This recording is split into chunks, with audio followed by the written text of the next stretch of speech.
நிறைய பேர் வீடியோ பார்க்குறீங்க, ஆனால் லைக்கே பண்ண மாட்டேங்கிறீங்க. ஆனால் தயவு செஞ்சு உங்களோட ஃபியூ மினிட்ஸ் ஸ்பெண்ட் பண்ணி ஒரு லைக் மட்டும் இந்த வீடியோக்கு போட்டுட்டு அதுக்கப்புறமா வீடியோவை பார்க்க ஆரம்பிங்க. உங்களுக்கு வேற எதனா ஒப்பீனியன் இருந்தால் அதை கமெண்ட்ல சொல்லுங்க. அதே மாதிரி சேனலுக்கும் மறக்காம சப்ஸ்கிரைப் பண்ணுங்க. வாங்க வீடியோக்குள்ள போகலாம். காயங்கோட அம்மா கிட்ட பேசினதை வச்சு போலீஸ் ஹெட்டுக்கு ஹைஜன் மிஸ்ஸும் அந்த மெடிக்கல் ஷாப் லேடியும் க்ளோஸ் ஃப்ரெண்ட்ஸ்ன்னு தெரிய வருது. அவங்க கிட்ட விசாரிக்கலான்ட்டு இவனும் மெடிக்கல் ஷாப்புக்கு போறான். ஆனா இவன் போறதுக்கு கொஞ்சம் செகண்டுக்கு முன்னாடி தான் மெடிக்கல் ஷாப் லேடியும் ஷாப்பை க்ளோஸ் பண்ணிட்டு கார்ல எங்கேயோ கிளம்புறா. அதே நேரம் போலீஸ் ஸ்டேஷன்ல பார்க்கு ஹைஜன் கூட அந்த அகாடமில யாரு ஒன்னா வேலை செஞ்சாங்களோ அவங்க எல்லாரையும் காண்டாக்ட் பண்றதுக்கு ட்ரை பண்றான். ஆனா ஒருத்தவங்களை கூட அவனால காண்டாக்ட் பண்ண முடியல. ஒருத்தவங்களை கேட்டா நான் டிராவலிங்ல இருக்கேன், ஃபாரின்ல இருக்கேன், அங்க இருக்கேன்னு சொல்றாங்க. என்னடா இது, யாரையுமே காண்டாக்ட் பண்ண முடியலையேன்ட்டு யோசிக்கிறான். அப்படியே ஒரு ஆளா பார்த்துட்டே இருக்கும் போது அந்த டிராயிங் டீச்சரும் ஹைஜீன் கூட தான் வேலை செஞ்சான்ற விஷயம் அவனுக்கு தெரிய வருது. திரும்பியும் அடுத்தது வேற யாருக்கோ ஃபோன் பண்றான். அந்த டைம் கேப்சியூல் காணுமான்னு தெரியல. மெடிக்கல் ஷாப் லேடி ஒரே பதட்டத்தோட டிராயிங் டீச்சருக்கு தான் கால் பண்றா. அந்த டிராயிங் டீச்சரும் இந்த டைம் கேப்சியூலை பார்த்திருப்பான். ஒருவேளை இவன் தான் எடுத்துட்டானோன்னு இவளுக்கு டவுட்டு. அதனால முதல் வேலையா அந்த டிராயிங் டீச்சரோட வீட்டுக்கு தான் போறா. அங்க போயிட்டு இவன் எங்கன்னா மறைச்சு வச்சிருக்கானான்னு எல்லா இடத்துலயும் தேடின்னு தேடுறா. அப்போ அவள் கண்ணில் கம்ப்யூட்டர் மாட்டுது. என்ன யோசிச்சான்னு தெரியல. அவனோட அக்கௌண்ட்டை ஓப்பன் பண்ணுறா. அவன் யார் யாருக்குள்ளலாம் சேட் பண்ணியிருக்கான்ற விஷயத்தையும் பார்க்குறா. அப்படி பார்க்கும்போது அவன் இல்லீகலாக கேம்பிளிங் பண்ணுறான்ற விஷயம் அவளுக்கு தெரிய வருது. ரொம்பவே ஷாக் ஆகிடுறா. பார்க்கும் ஹைஜீன் கூட வேலை செஞ்சவங்க எல்லாரையும் தேடுறான். ரொம்பலாம் அவனுக்கு டீட்டெயில்ஸ் கிடைக்கல. சரி, பாதி பேர் இல்லை, நம்ம வேற எதனா பார்த்துக்கலான்னு விட்டுடுறான். அவன் டிராயிங் டீச்சருக்கும் கால் பண்ணியிருப்பான். ஆனால் டிராயிங் டீச்சரும் ஃபோன் எடுக்காமல் விட்டுடுறான். மெடிக்கல் ஷாப் லேடியை தேடிட்டு போலீஸ் ஹெட்டும் வராரு போலீஸ் ஸ்டேஷனுக்கு. என்ன பண்றேன்ட்டு பார்க் கிட்ட கேட்குறாரு. ஹைஜனை பற்றி ஆன்லைனில் சர்ச் பண்ணா அது மூலிமா கூட நம்மளுக்கு எதனா க்ளூ கிடைக்க வாய்ப்பு இருக்குல்ல, அதனால தான் ஆன்லைனில் சர்ச் பண்ணுறேன்ட்டு சொல்கிறான். சரி, ஹைஜனோட அம்மா கிட்ட நீ கால் பண்ணி பேசினியே, திரும்பியும் அவங்க கால் பண்ணாங்களான்ட்டு போலீஸ் ஹெட் கேட்குறான். அந்த விஷயத்த பற்றி ஏன் கேட்குறீங்க? ரொம்பவே ஷாக் ஆயிட்டாங்க நான் ஃபோன் பண்ணி சொன்ன உடனேயே. அதுக்கப்புறமா நான் ஃபோன் பண்ணால் ஃபோனே எடுக்க மாட்டேங்கிறாங்க. நானும் எத்தனை வாட்டி ஃபோன் பண்ணுறது. ஃபுனரல்லாம் இப்போ நடத்தணும்ல, அதுக்கான காசு அவங்க கிட்ட இல்லாமையா இருக்கும். எதுக்கு வந்துட்டு வேஸ்ட்டாக காசு செலவு பண்ணணும்னு நினச்சிருந்துருக்கலாம். இப்போல்லாம் பாதி பேர் அந்த மாதிரி தான் இருக்காங்க தெரியுமா அப்படின்ட்டு சொல்கிறான். இதை கேட்டு பார்க் ஷாக் ஆயிடுறான். ஆனால் அவங்க அம்மாவாச்சே, அவங்க பொண்ணுக்கு செலவு பண்ணுறதுக்கு ஏன் அவங்க அப்படின்னு நினைக்கணும்? நீ தான் அப்படி நினைக்கணும். இந்த உலகத்தை பத்தி உனக்கு தெரியல. எத்தனையோ பேரு பிடிக்காமையே அவங்க குழந்தைய வளர்த்துட்டு இருக்காங்க. போலீஸ் ஸ்டேஷனுக்கு வர முக்காவாசி கேஸ் அப்பா அம்மாவே அவங்க குழந்தைங்களை வச்சு தப்பா எதனா பண்ணி மாட்டிக்கிறது தான். போலீஸ் ஐடி இப்படி பேசிக்கிட்டே ஹைஜீனோட சில பொருள்லாம் எடுத்து பார்த்துட்டு இருக்கான். இதை கவனிச்ச பார்க்கும். என்ன பாக்குறீங்க நீங்கன்ட்டு கேட்குறான். ஹைஜீனோட திங்ஸ்ல இந்த புக் இருந்தது, இந்த புக்கை தான் பார்த்துட்டு இருக்கேன்னு அவன் கொடுக்குறான். அந்த புக்கை பார்க் பார்க்கும் போதே ஹைஜனா அந்த புக்கில் ரொம்பவே படிச்சிருக்கா. அதுவும் அந்த புக் எதை பற்றினா பெரியவங்கள எப்படி பத்திரமா பார்த்துக்கிறதுன்னு. அந்த புக்கில் எக்ஸாமுக்கு படிக்கிற மாதிரி அண்டர்லைன் பண்ணி நோட்ஸ் எடுத்துன்ட்டு மாங்குன்னு அந்த புக்கை அவள் படிச்சிருக்கான்னு அவங்களுக்கு தெரிய வருது. அடுத்ததே அந்த வாலண்டரி சர்வீஸ் ஆஃபீஸ்க்கு போயிட்டு ஹைஜீன் என்னெல்லாம் பண்ணான்ற விஷயத்த கேட்குறாங்க. இவங்க கேட்டதுனால அந்த ஆஃபீஸ் ஹெட்டும் ஹைஜீனை யாரெல்லாம் பார்த்துக்கிட்டான்ற விஷயத்த சொல்கிறாங்க. இந்த சர்வீஸ் சென்டருக்கு நிறைய ஸ்பான்சர் பண்ணுறதே யூனாவோட ஃபேமிலி தான். அதனால யூனாவோட பாட்டியை பார்த்துக்கிறதுக்காக இங்கேருந்து ஸ்பெஷலாக ஒரு ஆள் போவாங்க. ஹைஜன் ஜாயின் பண்ணும் போதே கண்டிப்பா அந்த பாட்டியை நான் தான் பார்த்துப்பேன்னு ரெக்வஸ்ட் பண்ணா. ஹைஜன் தான் அந்த பாட்டியும் பார்த்துக்கிட்டான்ற விஷயத்த சொல்றா. இதை கேட்டு இவங்க ரெண்டு பேரும் திரும்பியும் அந்த குடும்பமாட்டு ஷாக் ஆயிடுறாங்க. யூனோட பாட்டியும் ட்ரிப் எல்லாம் முடிச்சுட்டு அப்போதான் வீட்டுக்கு வராங்க. அப்படி வரும்போதே யுஞ்சி உங்ககிட்ட தனியா பேசணும்னு அந்த பாட்டியை கூட்டிட்டு வந்துடுறா. ஆனா பாட்டிக்கு ஆல்ரெடி தெரிஞ்சிருக்கு ஊர்ல கிடைச்ச அந்த டெட் பாடி ஹைஜீனோட தானு. இந்த பாட்டிக்கு ஹைஜீனை ரொம்ப பிடிக்கும் போல. என்னை பார்த்துக்கிட்ட பொண்ணு தானே அது, பாவம் ரொம்பவே நல்ல பொண்ணு, இப்படி சின்ன வயசுல இறந்து போயிட்டு என்னை எவ்வளோ அழகா பார்த்துப்பா, அந்த பொண்ணை நான் இன்னுமே ரொம்ப மிஸ் பண்றேன்ட்டு ஹைஜீனை பத்தி ரொம்ப நல்ல விஷயமா அவங்க பேசுறாங்க.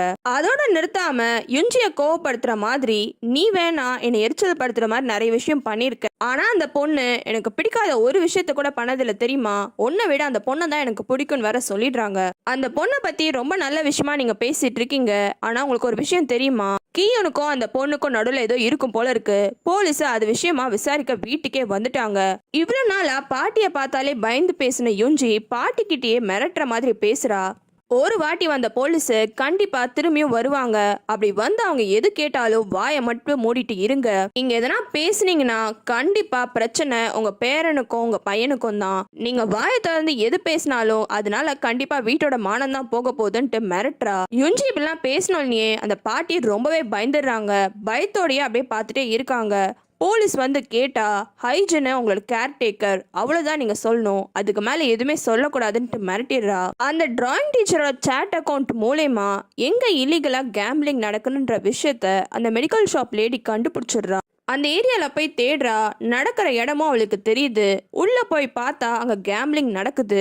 அந்த இடத்துல ஒரு மூலையில் டிராயிங் டீச்சர் நல்லா குடிச்சிட்டு கீழே விழுந்து கிடக்குறான். அவனை பார்க்கும் போதே அவளுக்கு ரொம்ப கஷ்டமா இருக்கு. முன்னாடி மாதிரி இல்லாம தூங்காம கொள்ளாம அவன் ரொம்பவே ஒரு மாதிரி இருக்கான். ரெஸ்டாரண்ட்டுக்கு வந்தா ஹைஜீன் பத்தி ஒரு இன்ஃபர்மேஷன் கிடைக்கும்னு யாரும் மெசேஜ் பண்றாங்க. அதை நம்பி பார்க்கோ ரெஸ்டாரண்ட்டுக்கு வந்து பார்க்கறான். அங்க அப்படி வந்தது அந்த அகாடமில வேலை செஞ்சுட்டு இருந்த அந்த பொண்ணு தான். வந்த பொண்ணு ரொம்ப பயந்தே தான் இவன் கிட்ட பேசுறா. எதுக்காக இப்படி மறைஞ்செல்லாம் பேசுறேன்ட்டு பாரு கேக்குறான். அதுக்கு அந்த பொண்ணு, எங்க அகாடமி டைரக்டர் நீ எப்பெல்லாம் கேள்வி கேட்டியோ அப்ப எல்லாமே சொன்னது போய் தான். அதே மாதிரி எங்களுக்கு எல்லாருக்கும் ஒரு ஆர்டர் பாஸ் பண்ணிருக்காங்க. கண்டிப்பா ஹைஜீன் பத்தி எந்த விஷயமும் வெளியில சொல்லக்கூடாதுன்னு. சரி என்ன விஷயம் சொல்றதுக்காக என்ன கூப்பிட்டேன்ட்டு பார் கேக்குறான். நான் சொல்ற விஷயத்த நான் தான் சொன்னேன்னு யாருக்கிட்டையும் நீ சொல்லக்கூடாது. ஒரு வாட்டி அகாடமில ஹைஜீனுக்கும் யுஞ்சிக்கும் சம சண்டை நடந்தது. அது சாதாரண சண்டை கிடையாது. 2 பேரும் முடிய பிடிச்சு அப்படி இழுத்து சண்டை போட்டாங்க. இதை கேட்டு பார்க் ஷாக் ஆயிடுறான். அவ்வளோ பெரிய சண்டை நடந்ததா அப்படின்ட்டு கேட்குறான். ஆமா சம சண்டை. 2 பேரும் மேலே கீழன்னு உருண்டு சண்டை போட்டாங்க.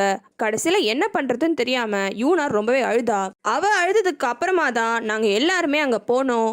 டீச்சர்ஸ் எல்லாரும் சேர்ந்து ஹைஜீனை ஒரு பக்கம் இழுத்தாங்க. அந்த இடத்துல கியூன் இருந்தான். கியூன் தான் யுஞ்சியை தூக்கி சண்டையை நிறுத்தினான்.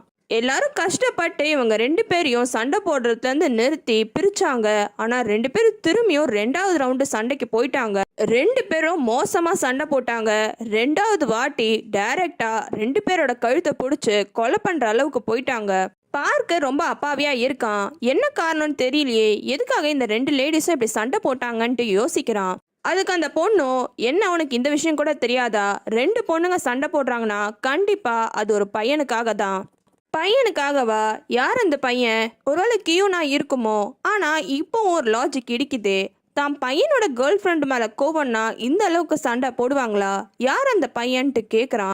அந்த பொண்ணுக்கோ, நான் இவ்வளோ சொல்லியே உனக்கு சுத்தமா புரியலையே, நான் கிளம்புறேன்ட்டு கிளம்ப பாக்குறா. ஆனா பார்க்கு, இல்ல பாதியிலே விட்டுட்டு போகாத, யார் அந்த பையன்ட்டு சொல்லிட்டு போ அப்படின்ட்டு கேக்குறான். இங்க பாரு, அந்த அகாடமி ரன் பண்றது ஃபண்டிங் பண்றது எல்லாமே யுஞ்சியோட ஹஸ்பண்டோட கம்பெனி தான். அப்போ உனக்கே எல்லா விஷயமும் புரியும்னு நினைக்கிறேன்ட்டு சொல்றா. பார்க்குக்கு ஓரளவுக்கு புரிய வருது. பார்க்கு இப்படி க்யூட்டாக ரியாக்ஷன் கொடுத்தோன்னே அந்த பொண்ணு, நீ பார்க்கவே ரொம்ப க்யூட்டாக இருக்க தெரியுமான்ட்டு பார்க்கோட கண்ணத்தை கிள்ளிட்டு அங்கேருந்து கிளம்பிடுறா. அந்த டிராயிங் டீச்சரை மெடிக்கல் ஷாப் லேடி திரும்பியும் வீட்டுக்கே கூட்டிட்டு போயிடுறா. போனவன் ரொம்ப கோவமா, எத்தனை நாளா இந்த கேம்பிளிங்கை திரும்பி நீ பண்ணிட்டு இருக்கன்ட்டு கேட்குறா. ஹைஜீன் காணாம போனதுக்கு அப்புறமா இருந்து எனக்கு ரொம்ப பயமாயிடுச்சு, பதட்டமும் ஆயிடுச்சு. அதனால தான் திரும்பியும் நான் கேம்பிளிங் பண்ண ஆரம்பிச்சிட்டேன் அப்படின்ட்டு அவன் சொல்றான். சரி அந்த பாக்ஸ் எங்கன்ட்டு அவ கேட்குறா. இவனும் என்ன பாக்ஸ்ன்னு கேட்டோன்னே பல அடிச்சுட்டு, என்ன பாக்ஸ்ன்னு உனக்கு நல்லாவே தெரியும், ஒழுங்கு மரியாதையா பாக்ஸை கூடன்ட்டு கேக்குறா. அதுக்கு அந்த டிராயிங் டீச்சரும், முதல்ல உன்னோட சீக்ரெட் என்னன்ற விஷயத்த சொல்லு, அப்பதான் தர முடியும்ட்டு சொல்றான். சீக்ரெட் என்னன்னு கேக்குற, உனக்கு எந்த விஷயமும் தெரியாதா அப்படின்ட்டு அவ கேக்குறா. ஹைஜீன் நான் குவிட் பண்ண போறேன்னு சொல்லிட்டால, அப்புறம் எதுக்கு இந்த விஷயம் உனக்கு தேவைப்படுதுன்ட்டு அவன் கேக்குறான். எந்த ஹைஜீன் குவிட் பண்ண போறேன்னு சொன்னாலோ அவ ஆல்ரெடி இறந்து போயிட்டா. உன் மனசுல நீ என்ன நினைச்சிட்டு இருக்க? இப்படி லைஃப் ஃபுல்லாவே இப்படி பிடிக்காத ஒரு வாழ்க்கைய வாழ்ந்துட்டு கேம்பிளிங் பண்ணிட்டு பிச்சைக்கார மாதிரி வாழலாம்னு நினைக்கிறியா? இதுதான் நம்ம கையில கிடைச்ச சான்ஸ். கையில கிடைக்கிற சான்ஸை விட சொல்றியா அப்படின்ட்டு கேக்குறா. அதுக்கு அந்த டிராயிங் டீச்சரு, நீ தானே ஹைஜீனை கொலை பண்ண அப்படின்ட்டு சொல்றான். மெடிக்கல் ஷாப் லேடியால எதுவுமே பேச முடியல, அப்படியே திணறி போயிடுறா. எனக்கு நல்லாவே தெரியும் ஹைஜீனை இனிமேல இதெல்லாம் பண்ண முடியாதுன்னு சொல்லிட்டா, அதனாலதான் நீ அவளை கொலை பண்ணிட்ட. சரி நீ சொல்ற மாதிரியே நான் தான் ஹைஜீனை கொலை பண்ணன்னு வச்சுக்கோ. இப்போ என்ன பண்ண போற? என்னை பத்தி போலீஸ்ல கம்ப்ளைண்ட் பண்ண போறியா அப்படின்ட்டு அவ சொல்றா. உடனே டிராயிங் டீச்சரும், இல்ல கண்டிப்பா நீ பண்ணிருக்க மாட்ட அப்படின்ட்டு அவன் சொல்றான். உனக்கு சிச்சுவேஷன் புரியுதா புரியலையா? நம்ம இருக்கிற நிலைமையில எது நம்ம கையில கிடைச்சாலும் அந்த சிச்சுவேஷன் நம்ம யூஸ் பண்ணிக்கணும். நம்ம கிட்ட வேற வழியே கிடையாது. தயவு செஞ்சு அந்த பாக்ஸை கூடன்ட்டு கெஞ்சுறா. உங்களுக்கு வேற சீரிஸ் பார்க்கணும்னா கமெண்ட்ல சொல்லுங்க.